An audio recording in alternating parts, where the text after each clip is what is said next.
il faut savoir que ça fait déjà plusieurs années qu'en France, il y a des mesures qui visent à limiter le démarchage téléphonique,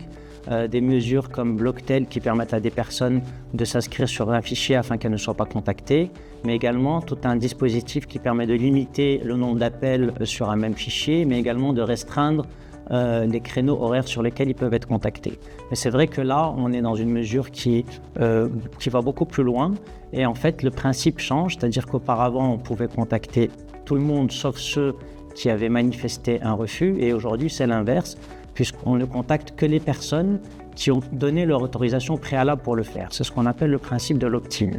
Donc c'est vrai que ça va beaucoup limiter en fait tout ce qu'on appelle les campagnes de cold calling, tout ce qui est téléprospection de masse.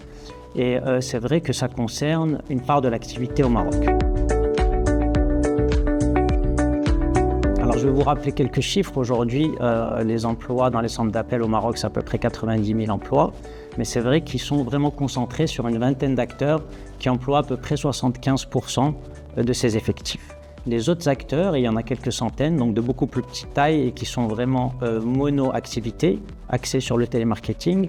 eux vont être directement touchés par cette mesure. Donc c'est des structures qui sont spécialisées et qui ont en fait leurs clients qui sont exclusivement sur ce type d'activité et ils vont devoir totalement revoir en fait leur modèle économique en allant vers d'autres activités s'ils le peuvent et parce que sinon ils vont se limiter vraiment à des fichiers beaucoup plus limités, uniquement sur des bases de personnes qui ont donné leur accord préalable pour le faire. Donc on estime que ça va avoir un impact sur quelques milliers d'emplois, environ 5 000 d'après nos estimations, mais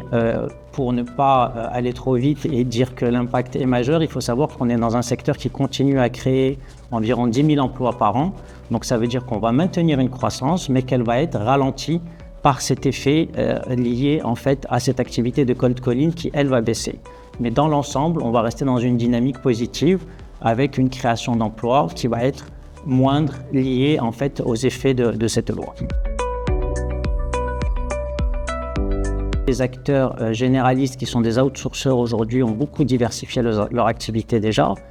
puisque la part des appels sortants est beaucoup moins importante que celle des appels entrants. Les appels sortants, on considère que ça représente à peu près 15% de l'activité aujourd'hui. Et donc sur toutes les activités d'appel entrant, déjà, la question ne se pose pas. Et puis il faut savoir aussi que même dans l'ensemble des interactions, la part de la voix est en train de baisser. C'est-à-dire qu'on est de plus en plus dans de l'écrit, dans la gestion de réseaux sociaux, dans des activités aussi de ce qu'on appelle le BPO, des activités de back-office, des activités liées également à l'arrivée de l'intelligence artificielle, qui est une diversification très importante pour les acteurs de notre secteur, mais c'est vrai que les plus gros acteurs sont beaucoup mieux préparés que les petits, puisqu'aujourd'hui, on a des activités qui permettent également de travailler sur de l'intégration de solutions d'intelligence artificielle pour nos clients avec des offres bundlées, hybrides, avec à la fois de l'humain et des solutions de chatbot, de callbot, etc.